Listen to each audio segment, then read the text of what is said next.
Hi, you are watching. Somewhere, tucked away within the Eastern Alliance, stands a magnificent structure, the prestigious Polestar Academy, where students of various dispositions busy themselves with their day-to-day activities. Some are lost in their own little worlds, simply biding their time, while others buzz with excitement and speculation, as today marks a significant event, the Contract Day. And rumor has it that an executor from the notorious Apocalypse Court will be overseeing the proceedings. The very thought sends ripples of awe and anxiety through the crowd. For an institution as revered as Polestar, and for the Eastern Alliance at large, the appearance of a member from the Apocalypse Court is no trivial matter.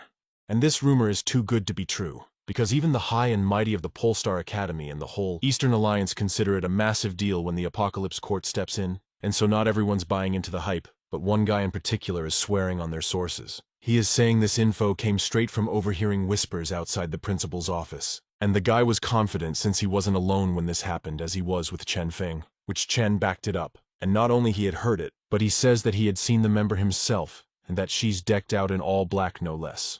And as if on cue, the mysterious figure in question makes a timely entrance into the courtyard. I was like, damn, double cheeked up on a Thursday afternoon, hella ass. And it seems like the artist is a man of culture as well. Even the students were all smile when they saw her. But they were more excited to see that she was indeed a member of the Apocalypse Court, as it could be seen that she is wearing their emblem.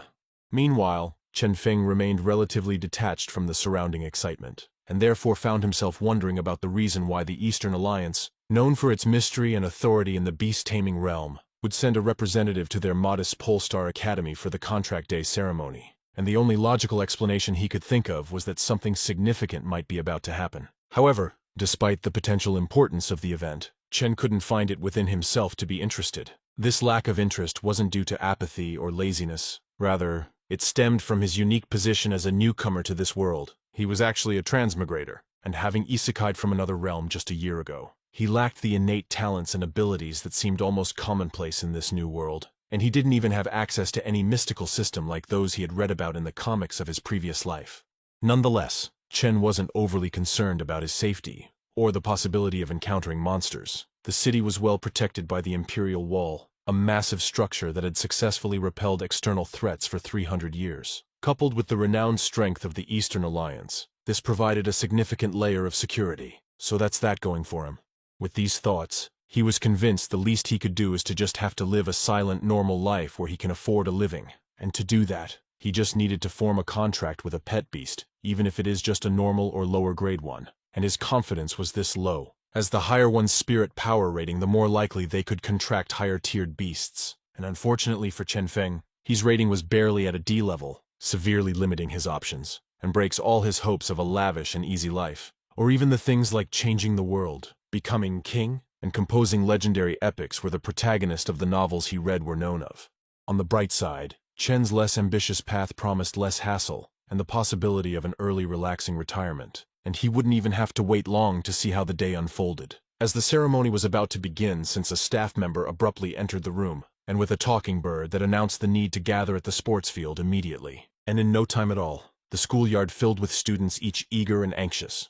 Still, the field was an impressive sight, as massive pet beasts, each accompanied by armed guards that towered over the crowd, and a colorful array of pet beast eggs varying in size and hue, was meticulously arranged on a platform, ready to meet their new masters. And in the midst of this bustling scene, the representative from the Apocalypse Court was just standing there, menacingly. But everyone seems to not pay her any attention, as the students were largely preoccupied with thoughts of the divine beasts they hoped to claim. Some managed their expectations, while others, like the top spirit rating student Li Yang, aimed high, hoping to secure a contract with a high-tier beast, while Chen Feng had set his expectations low, attempting to shield himself from potential disappointment. But it seems like the Apocalypse member had noticed their low morale, and so she used her spirit beast to fire things up, unleashing a phoenix-like blaze that instantly hyped the students up, making them feel more powerful and lively. This was undoubtedly a type of spiritual protection blessing, ensuring they could establish a more stable connection when contracting a beast. It was exactly the kind of formidable ability one would expect from a senior sister of the Apocalypse Court.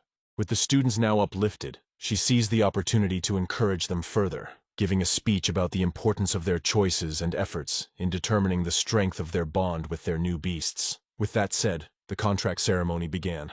Chen felt immense pressure that he had been suppressing for a while. Even though he had set his expectations low, he still hoped to get at least a decent spirit beast and not be a laughingstock, especially since he was the last one in the queue. The first student in line, the highest-ranking spirit in the class, decided to sit cross-legged on the platform, trying his best to get as close to the egg as possible in hopes of forming a strong connection. Even if this method wasn't scientifically proven, his effort paid off. He successfully connected with a spirit beast, and the egg quickly broke open, revealing it to be a fierce grade falcon beast. This both surprised and made the others envious. However, it wasn't entirely unexpected, given his high spirit rank. And Li Yang, the student in question, didn't care what others were thinking, as he was just happy to have a beast that met his expectations. And with Li Yang's success, the ceremony continued. After a few moments, every student had already obtained a pet, except for Chen, and there were only a limited number of beasts left. 2 ferocious beasts, 15 fierce beasts, and an unknown number of lower beasts. This was nerve-wracking for Chen because he knew he was most likely to end up with a common beast, or lower, but not knowing how many were left made him hesitate. And his hesitation irritated the Apocalypse member, who shouted at him to hurry up and stop wasting her precious time. With no other choice, Chen stepped forward and did as he was told. However, a few minutes passed and nothing happened. There wasn't even a slight connection with any of the beasts, and so Chen decided to inform the senior about the bad news, that he hadn't sensed a suitable beast. This surprised her, as she hadn't expected to witness someone with such weak spirit power, but she wasn't willing to let a student fail without trying everything. So she told him to come closer and try touching the eggs directly, and his pride took a hit on this one. But he couldn't complain, as it was his only remaining option. With everyone's attention on him, Chen moved closer to the eggs. As he did, a peculiar egg caught his eye. It shone with a faint glow, and though it looked small and unremarkable, something in his gut told him to touch this egg first. Little did he know, this was all because of the member of the Apocalypse Court. She's a real one for doing this. She actually went out of her way to use her power discreetly to help Chenfeng secure a contract with a beast, despite his low power. And the glow he sees is the spirit connection that he's most compatible with. But even as he approached, his power was insufficient to break the egg, which made her sigh, as it seemed like she would have to assist him to the very end. And so she exerted more power to forcefully open the egg, and since this was unnatural, it caused a powerful ripple effect that left every student in shock and confusion. Chenfeng himself was convinced this might be the moment he'd been waiting for, the pivotal event he believed destined for a protagonist. The opening of the egg was grand, exuding a powerful aura, which heightened everyone's anticipation of the pet beast's rarity. But they didn't have to wait long as the creature finally emerged, and it revealed to be a very cute turtle. However, looks can be deceiving, so they waited for the Apocalypse member to announce its rank. To their surprise, it turned out to be merely an ornamental-grade pet. The grand entrance for such a low-class pet struck everyone as humorous, leaving even Chenfeng too stunned to say anything. But the Apocalypse member's time was precious. She couldn't waste it on just anyone. She had helped Chenfeng enough, so she got straight to the point and asked about his pet's skill. Chenfeng hesitated but decided to answer honestly, reporting that his pet beast had only one skill, and that was defense. This surprised her because even an ornamental-grade pet should have at least 2 skills to be considered reasonable. It seemed like Chenfeng had contracted with the worst of the worst. But it was cute, though. Still, cuteness alone doesn't suffice in this world, and ornamental beasts have limited strength. Even with its defensive capability, Chenfeng doubted if it could withstand a punch from a little girl. He even felt like a chicken trained for 2 years would be more powerful than his turtle. And this realization made him cry, and as expected, bullies took the opportunity to mock him. They told him that seeing him being so useless was more satisfying than contracting an advanced beast themselves. Despite their mocking, they weren't entirely heartless. After their banter, they advised him to look on the bright side. His pet's defensive skill could be a huge help for his well-being, because pain is shared between the pet and the owner. And not just pain, they can even share pleasure as well, which was the first time Chenfeng had heard about such a thing, and it showed on his face. And so they asked him to see his little turtle to demonstrate what they meant. Hey, yo, what the fuck? That sounded a little sus, but Chenfeng agreed, and the guys petted the adorable turtle, and thus the tale of the useless pet beast and its equally useless owner came to light. And as they were getting all comfortable, the Apocalypse member commanded them to pipe down and demand all their attention to her, which they did what they were told. And so she then proceeded to congratulate them on graduating. But they don't have time to celebrate now, because starting today, they will enter the northern combat zone of the Union for combat training. And on behalf of the Apocalypse Court, she wished them good luck and urged them to come back alive.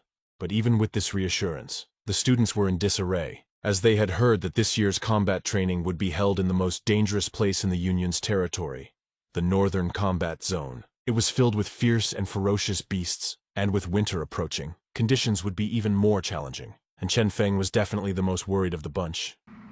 I'm in danger! Knowing that with his current pet, he was bound to get clapped by monsters, and seeing their faces amused the Apocalypse member, but she made sure to reassure them not to worry too much, explaining that the exercise isn't a death sentence. It is just a challenge with a certain level of danger. They wouldn't be sent to the front lines to fight the monsters. However, if anyone wanted to desert before the battle, they should step forward, leave their contracted beast behind, and go home to drink their milk from sippy cups, as cowards were not needed in their ranks. And no one felt more pressured by these words than Chen Feng, and his anxiety was justified, because every year, after deep winter, the monsters in the Northern Combat Zone entered a frenzied state for 1 or 2 months, forming a tide of beasts that invaded the walls. With the strength of his contracted beast, it would mean certain death.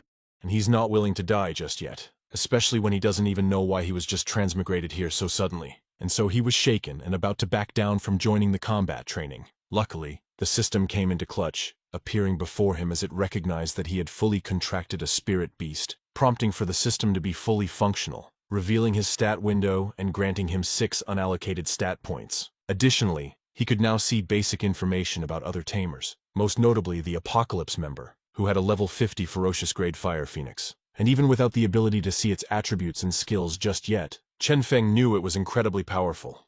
And as if he was in a moment of post-nut clarity, Chen Feng's previously empty eyes lit up with hope. He was convinced that even with the weakest pet, they could grow stronger with the system's help. Though it was known that upgrading a pet's skills took time, they could bypass some of this by feeding the pet monster materials. And the upcoming combat training presented an opportunity to gather such materials and improve. However, Chen Feng knew not to get ahead of himself and decided to allocate all his free points to defense, aiming to survive as long as possible. And suddenly, a large spirit bird appeared, flying above them before landing right in front. It seemed to be their ride to the Northern Combat Zone. With that, they all boarded and prepared for the journey ahead. A few moments later, they arrived at the Northern Combat Zone, where vast, snow-covered lands stretched out for miles and snowflakes fell continuously. The bird carrying Chen Feng and the others was now resting inside the Imperial camp. It seemed everyone had arrived safely, but the temperatures here were much colder than in the city. The students felt the chill while the Imperial Army soldiers was still rocking the shirtless drip in this kind of temperature. But the teacher couldn't allow them to show weakness in front of the elites and tarnish their school's name, so he demanded they gather around. Once they complied, he greeted General Shu and entrusted the patrolling duties of the students to the general's arrangements. Hearing this, Chen Feng felt a sigh of relief, since patrolling was more about broadening their horizons rather than being cannon fodder for the monsters like how they initially expected. But so suddenly, this was about to change as a number of students' names were called out, and Chen Feng was one of them, catching everyone off guard. So it seems like they would be patrolling the land in small groups of 4 students and 1 official, a smaller number than they had hoped for. While others were focused on this unexpected turn, some students, particularly the simps, were more concerned that Chen Feng, the weakling, was grouped with Belle Su, the so-called goddess of their school. This made them both jealous and angry, believing he would only drag their goddess down.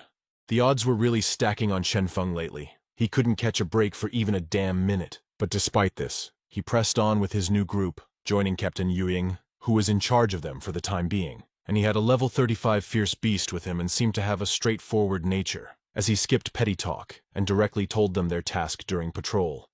And that is not to let any monsters cross the wall, even if it cost them their lives. And he emphasized that if any of them engaged in infighting for personal reasons, especially over a woman, he would personally throw them outside the wall to feed the monsters. And he could make sure that this was not a threat, but a promise. And Chen Feng knew Captain Yu Ying meant every word of it, as he could see the status of his pet. And this realization was evident on Chen Feng's face, which Sunia noticed, but she didn't think anything bad about it, as she assumed he was just a little nervous. And so she decided to break the tension by introducing herself, as well as aiming to familiarize the group with each other since they would now be a team. And Chen Feng appreciates this kind gesture and returned the vibe to her. But it seems like other dudes don't like this sudden friendship at all. They were all thinking the same damn thing. It should have been me, not him!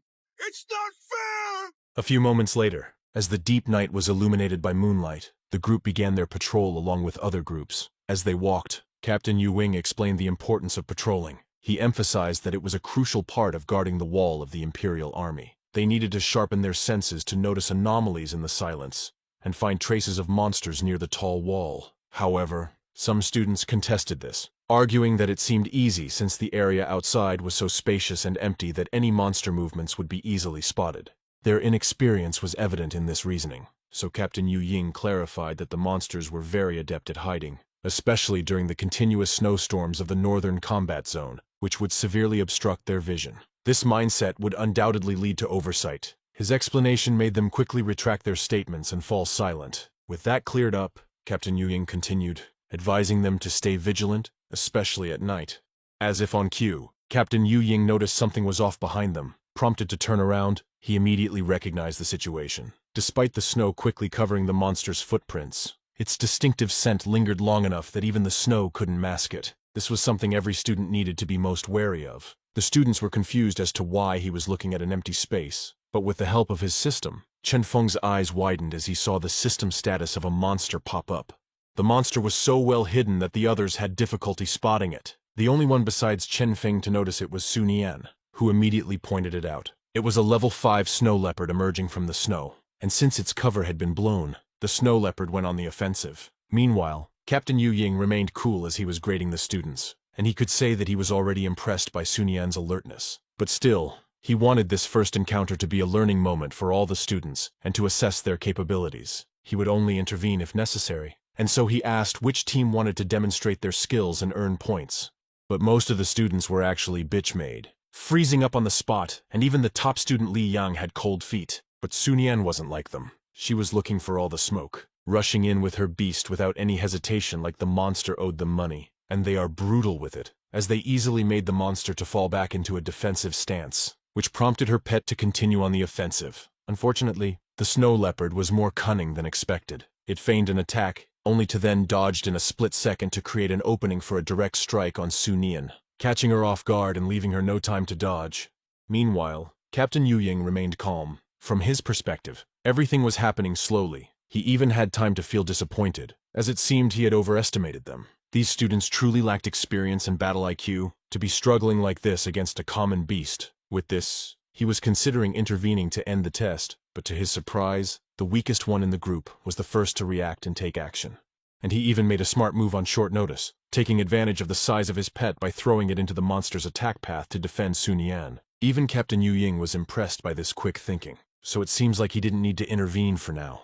And with that, the turtle successfully blocked the snow leopard's advances, completely saving Sun Yan. However, the attack from the level 5 beast was still powerful enough to cause Chen Feng some damage. He was surprised by this, having allocated all his points to defense yet still feeling significant pain. It was clear they were still lacking in strength, but unfortunately, the attack was also enough to knock his pet out, shattering all its defensive buffs. And because they shared the pain, Chen Feng felt the full brunt of the attack, knocking him off his feet and leaving him gasping on the ground. Even Captain Ying was like, "What the fuck?" and retracted his initial impression of him. Meanwhile, Sun Yan was immediately angered about what happened to her teammate, and so she went ahead to attack the snow leopard while it was still recovering from being dazed, delivering a deep cut to its body that made it retreat. But to Sun Yan, this was nothing but personal now. She will not let this monster get away, and so she doubled down on her attacks, but the resilient monster continued to dodge her strikes despite its injuries. Thankfully, her other teammates stepped in to help. They utilized their pet skills to complement each other, using the bird's wind skill to enhance the speed of the flower pet's vines, catching up to the leopard and hindering its movement. With the leopard restrained, Sun Yan's pet delivered the killing blow, easily slicing through the beast. The others were surprised by how strong her beast was, as it only took one swing to tear the leopard apart. However, Sun Yan remained humble, giving credit to the ones who deserve it, and that her pet was attack-oriented. That is all to it. She just did what she's supposed to do, and she couldn't have done it without their help, especially Chen Feng, who had sacrificed his pet to save her from her own carelessness. And given that taking a full hit for an ornamental pet was much worse, they were worried about Chen Feng's well-being, and since Sun Yan felt responsible, she approached him to help him get up, which he was thankful for her assistance, but his body ached with every step, and so he asked her to let him rest for a bit, which made her feel bad and therefore apologized. But Chen Feng insisted she not blame herself. What happened was his own decision, and as the only one in their team with a defensive pet, it was his job to protect them. Unexpectedly, a system notification suddenly popped up in Chen Feng's vision. The next thing he knew, he was inside the system's space. This was triggered by the physical damage he had accumulated, which had progressed to 1/100. Upon meeting this condition, he would receive attribute points to increase his physical defense level and become immune to certain levels of attack effects. Intrigued, he clicked for more details. He discovered that if he completely received physical damage 100 times, he would become immune to 20% of physical damage. Receiving another 1,000 hits would increase this to 30%, and any form of attack would apply this reduction. This was great news. If this were the case, his little turtle could become nearly invincible without leveling up. However, he realized that facing high-level monsters would still be dangerous, even with a 99% reduction, so he still felt the need to increase his base defense, as he knows not to be careless. But as expected, the system did not disappoint. It seems to be quite powerful after all. And with this, he can't help himself but smile. And Sunyan noticed his sudden grin, and assumed there was something on her face. So she asked him about it, but my boy is a menace. Instead of answering, he just took this opportunity to rizz her up, telling her how honored he was to fight alongside a powerful beastmaster like her, which was damn effective. She was even blushing red. But she revealed to him that it wouldn't be that easy. She ain't a fool, pointing out that what he just said was a lie since she knows it herself that she performed poorly, and even his beat-up state was a proof of that. But despite this, the others were jealous of Chenfeng, as it was the first time they had seen Sunyan express such emotion. Meanwhile, Captain Yu Ying approached them with a smile, as he was pleased with their performance. For newcomers who had just contracted with their beasts not long ago, their display was exceptional. To be able to kill a snow leopard in such a short time, whether it was blocking, entangling, or the final counterattack, their ability to synergize was remarkable. That was the role of a team. Any one of them fighting the leopard alone, even Sunyan with her ferocious grade pet beast, wouldn't have easily won the battle, let alone killed it within a minute. Learning to use teamwork, coordination, and cooperation to defeat stronger opponents was crucial for them to study in the coming period. This sounded difficult to the others, but seeing how Sunyan had disposed of the leopard made it seem not that hard, which Captain Yu Ying quickly corrected this notion, emphasizing that it was indeed challenging, because if anyone had made a single mistake, the snow leopard wouldn't have died.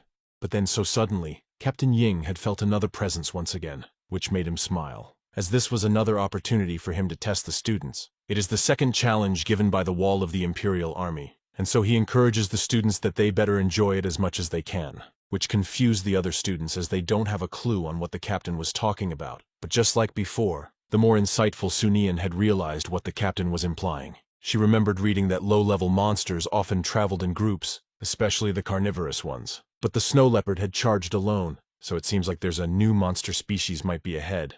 And using her keen eyesight, Sunyan scanned the area, and just as she had feared, it is a group of new carnivorous monsters ready to attack them in full force.